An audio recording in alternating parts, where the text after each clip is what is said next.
Folks, welcome inside the Parisi Palace, high above 3733 East Broadway. This is a special live edition of the Jake Feinberg Show, coming to you live on Powertalk. Please go to our website, powertalk.live. Download our free app and stream all of our live local programming, including Solomon on Blast, the Jim Parisi Show, and yours truly, the Jake Feinberg Show. And we can't thank you enough for making us part of your day today. We just heard from an amazingly authentic and younger generation singer, Judith Owen.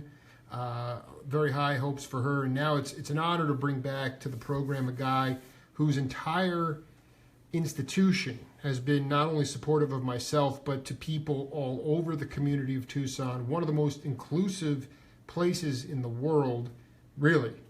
CEO and president of the Jewish Community Center, Todd Rockoff. Welcome back to the Jake Feinberg Show. Hi, Jake. Great to be here with you. And we're on Facebook Live, so as you're tuning in all over the world, please feel free to write comments, likes, and et cetera, et cetera.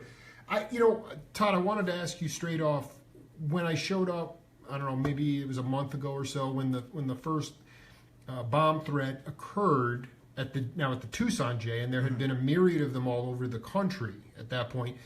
Do you feel that you guys were totally prepared for that?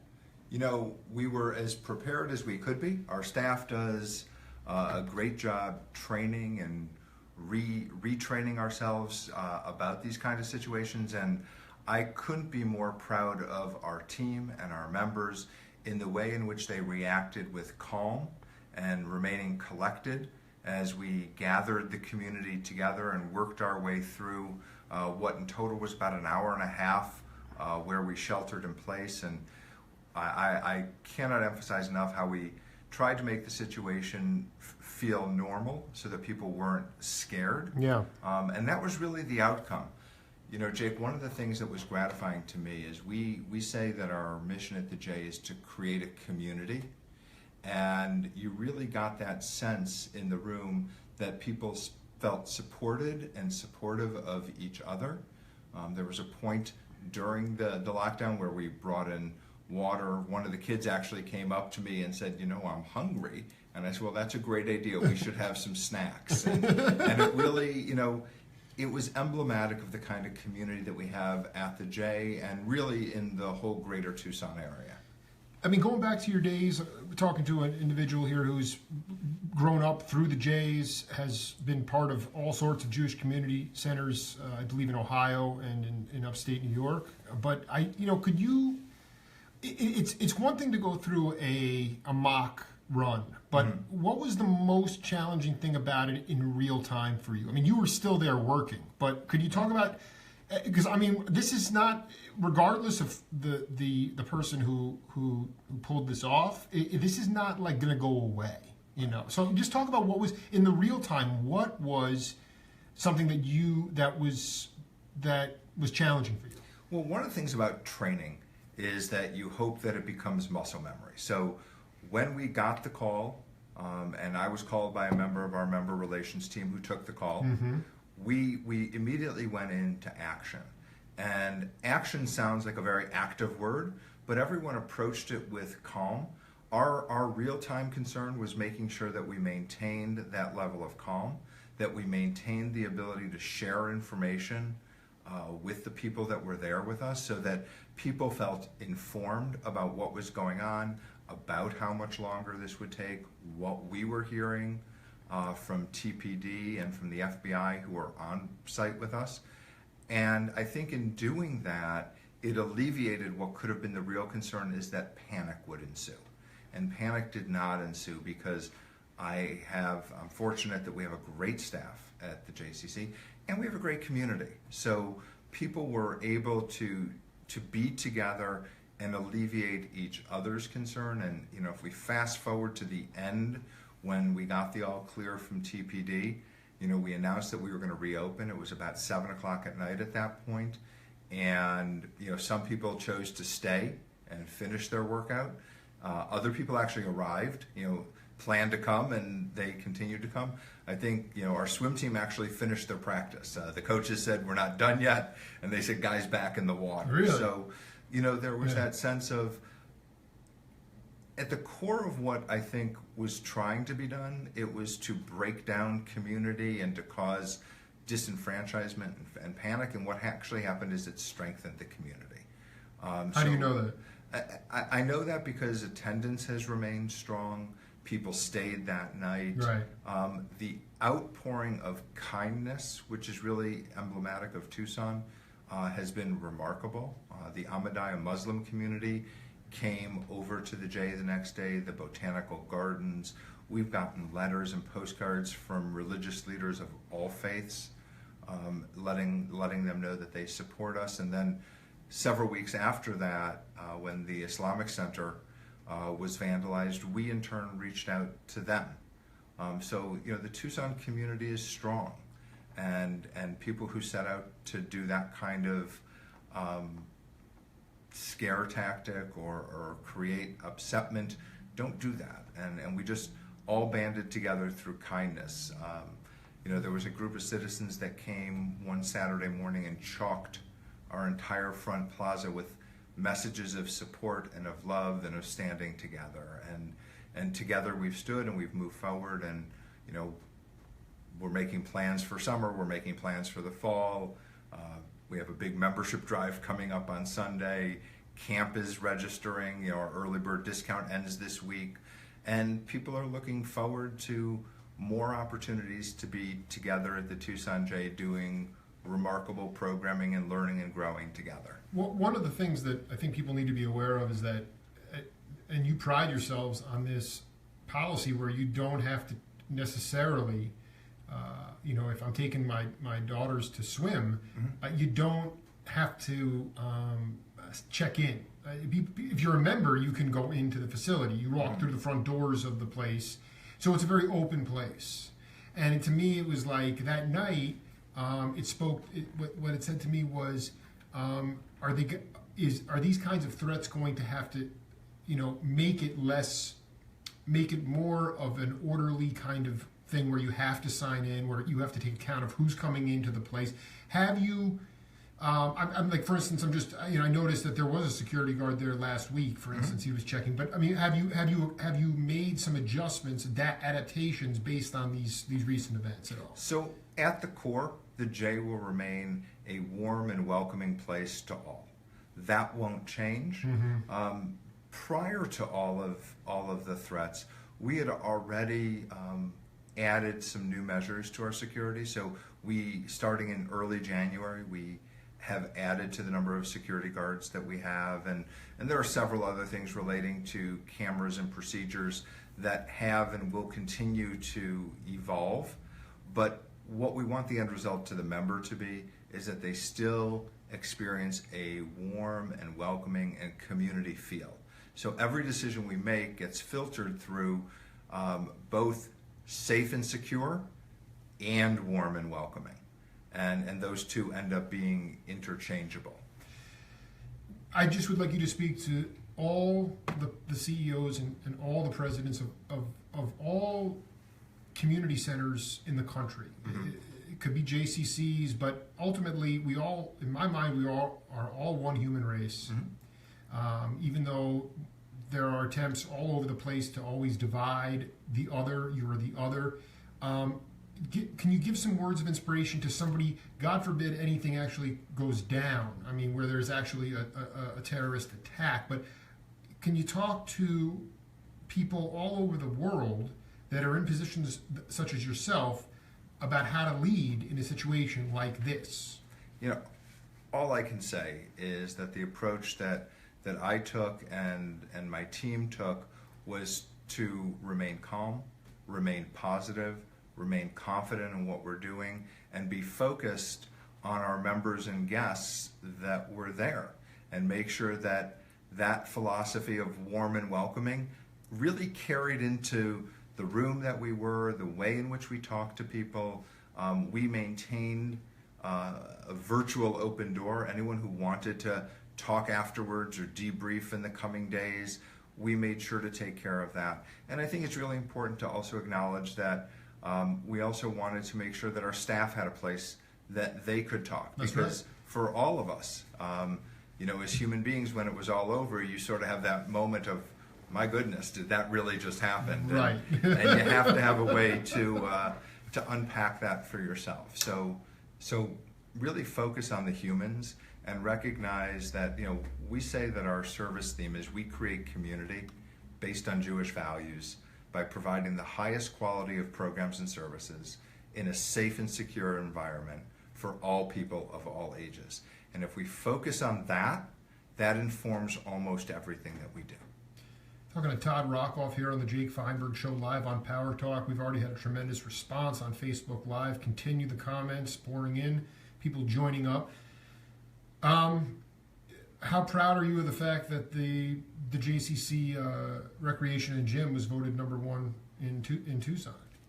I couldn't be more proud. I just want to say, because the first time I interviewed you, that was in its infancy. Yeah. And really, that's the other part about the J. That's why it's so misguided. People can make these threats. Is that it's a place. A lot of members are not Jewish. So I just riff on that. Sure. Our membership is really representative of the mosaic of the Tucson community. About 58% of our membership comes from the general community, which we're really proud of. I'm proud that our gym was voted #1. I'm also not surprised. We have a talented group of fitness professionals that are constantly looking at new cutting-edge programs, looking at new ways to do personal training, certainly helping just the individual exerciser learn how to achieve their goals and use the equipment. And since we last spoke, in addition to the gym really taking off, we've completely renovated our early childhood department. We now have over 350 children in the program, and those children have the ability to really start their educational journey from infant through preschool, developing a love of learning, a way to express their own individualism and creativity, and to learn themselves to be a part of a community. So, from infant all the way to older adult, I really think the J is a community for all. Yeah, I feel fortunate to be in such close proximity to it as far as where we live.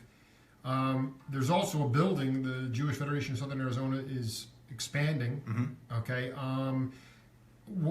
How excited are you for that? They're building kind of right on your property, right there. Right. Can you talk a little bit about how things people how you work in conjunction with them and what people can expect from the new building?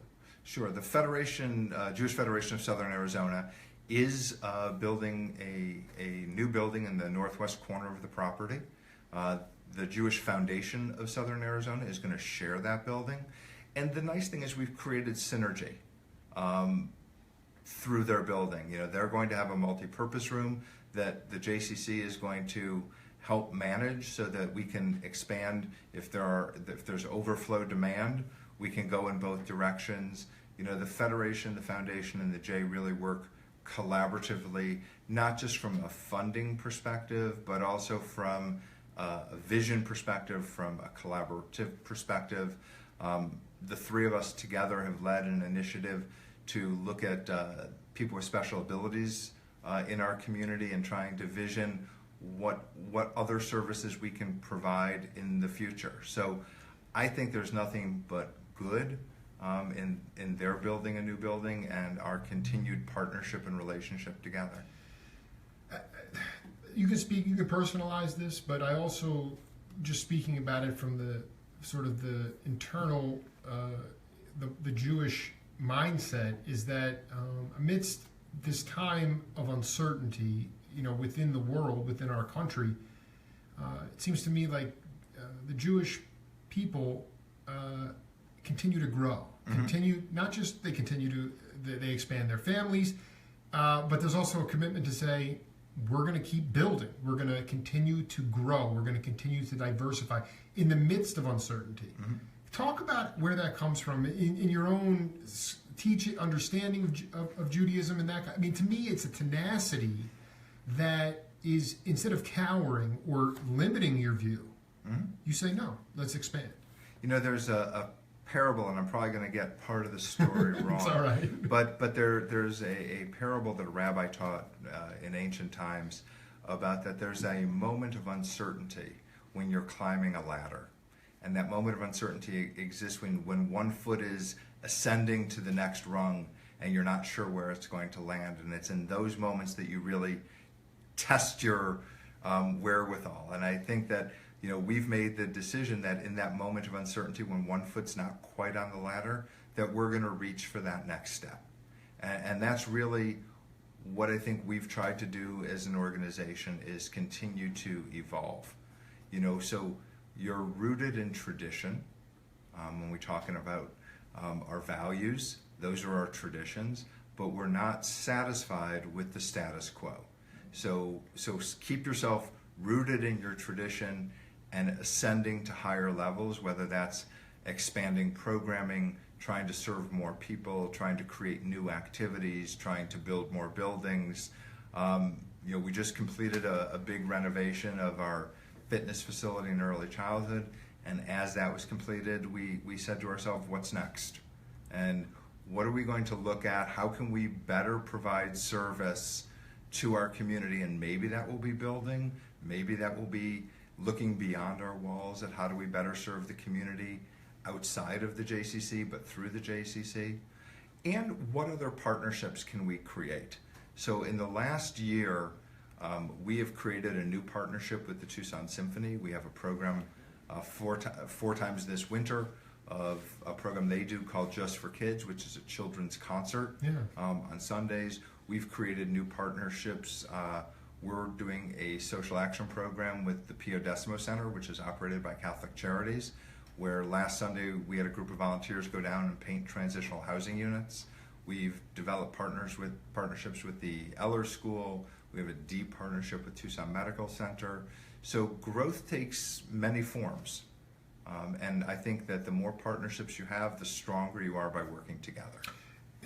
Again, speaking to community leaders across the country, how do you inspire the growth mentality with skeptics? This is important because to me, it speaks to the fearless I know that Rabbi Seitlin and Oshrod are going to be doing the survival of Israel through the lens of the 6-Day War. So, yes. There's always been a survival, fearless mentality amongst the Jewish people. But talk to, from a macro sense, how do you this is not like people come in and say, hey, let's just, Eller School, let's saddle up. You have had to, there are people you have to convince, win over, that are skeptical.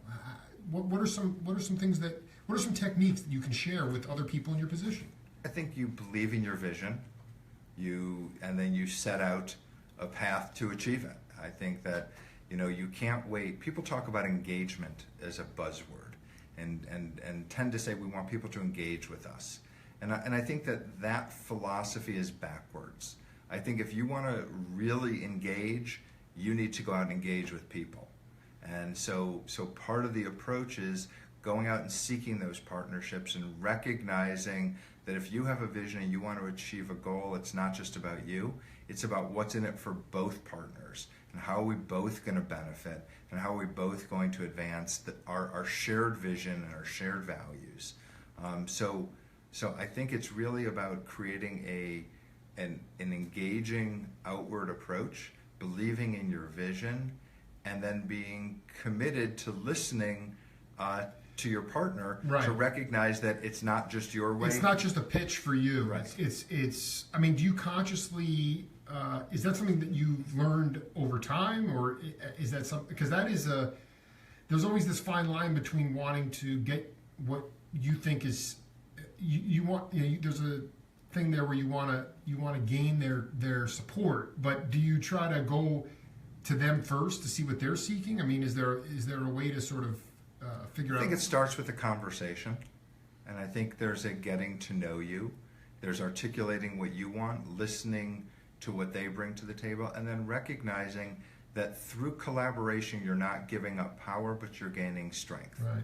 So if you approach it that way and let both people input into the end product and allow the end product to be agile, then you've got a partnership. If you're going to direct the end product, then you're really just hiring a vendor.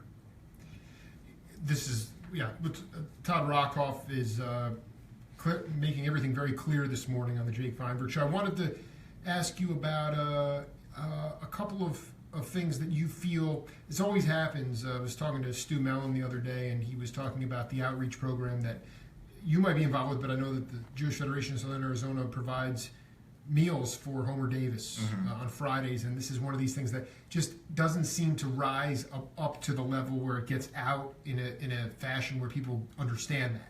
Are there things that are there a couple of programs you'd like to tout, that work that the J is doing that that doesn't seem to get enough public attention? I think, so first of all, I'll say at some level, the highest level of giving is doing it anonymously. So sometimes when you're doing something on the charitable side, excuse me, when you're doing something on the charitable side, it's okay if it flies under the radar because it's really about benefiting the end client, if you will. But in terms of programs and services that the J has, I think we have a wonderful new Learn to Swim program that we're starting to promote. My daughter's involved. Absolutely, Asia. Our new swim school is really wonderful. Phenomenal. And I think, phenomenal. Teaching a child to swim is an important value, and in Jewish tradition, it says it's the one thing that a father should do for their child, and it's not about swimming. But it's really, at the core, it's about teaching a child that they can be independent. Right. And swimming is a metaphor for that. So our swim school, I think, is a new addition to our program that I really think is going to be another crown jewel in the myriad of things that we do. Our youth basketball program continues to grow and develop. And I'm really excited about summer camp this year. Why? Tell why. Why are you excited about it? So I mentioned earlier our partnership with the business communications class at Eller, and last semester they helped us facilitate our strategic plan, and there are some really tangible new things at camp that we're doing this summer as part of our traditional camp, where we're going to give campers during the course of a day an opportunity to choose their own path, so to pick hobbies that they want to do instead of saying period 1 is this, period 2 is that there will be a point during period 3 or whenever it may be during the day where we say, what would you like to do? Right. It's called, at my Jewish summer camp, it was called optionals. Absolutely. Right. So that's exactly what we're doing. Right. And I'm really excited to add that to what we have to offer at camp, because I think allowing children the independence to choose things that they're interested in and focus on them is great. Our swim school will have a role at camp, and I think that newness will be really exciting. So camp is going to be special this year because there'll be a number of new things coming up. We have a couple hundred kids a day. We're looking for new places to take field trips, and again, we have a staff that's trying to innovate new programs. And I think innovation is something I'd like to talk about for a minute. Because I think there are two ways to innovate, Jake. I think there's a white piece of paper, and people like that and say, I've got nothing, and how do I create something? Right. And that's one approach that we're taking. But the other thing is you innovate off of things that are already successful. And we're taking both approaches. So camp is already successful. But adding the options, as you call it, or the hobbies, or chugim, which is the Hebrew word, to the mix, is innovating off something that's already successful. So one of the things that I think we pride ourselves at the J is our newfound ability to create from nothing and to create from something. So I really encourage you all to come down and see what we have. As we wrap up here, I just would like you to talk about an area that you feel you really is a challenge still, and that you want to meet it, and it hasn't been fulfilled yet, or it's a vision or a dream, because the camp has been going on for a long time and continues to thrive. The swim team is in great shape under Brandon Ranabarger, and obviously with the new Learning to Swim program, it's just a genius idea. But these are things that have been in place. Right. What is something that you are challenging yourself with, a project that you want to continue to not just build, but really, get momentum towards, so that because it's an innovation. Right. So I'll talk about it in two ways. First, within the existing program, we're doing a couple of new things in our early childhood department. Next fall, we're going to have a Spanish immersion preschool class. So I think that that's really exciting to add that to an already successful program. It's brand new. We're also in the process of developing an art curriculum as a foundational curriculum in early childhood to help present science and math and creativity and self-expression through art as a core curricular piece at the J. So those two things are within an existing framework, new initiatives. And then we're also looking at ways in which to do more outreach for social programs for young adults. And that's not an area that we've had as much success as we'd like. So we've got a team of people thinking about what that looks like. How do we use our physical resources and our creative resources to develop them?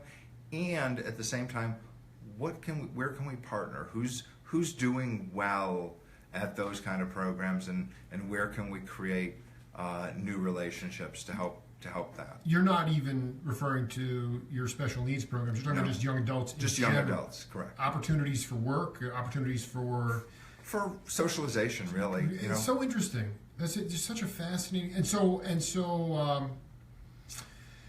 Todd Rockoff, a lot going on, man. I wrote you an email after the first lockdown. I guess were you surprised that I read your letter that came out about when they apprehended the person who was suspected of doing these?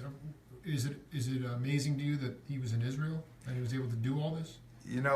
I'm first of all grateful to the FBI and the Justice Department for working with national and international law enforcement to track down whoever the suspects were. So I thank them for the effort that they put forward.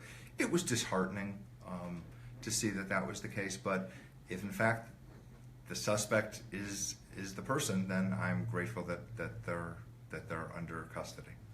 And we continue to hope and pray that everyone remains safe at all community centers, and we appreciate Todd Rockoff coming in today, taking his time to enlighten and to update and to inspire. Thank you, sir. Thank you, Jake. Always good to see you. You too, man.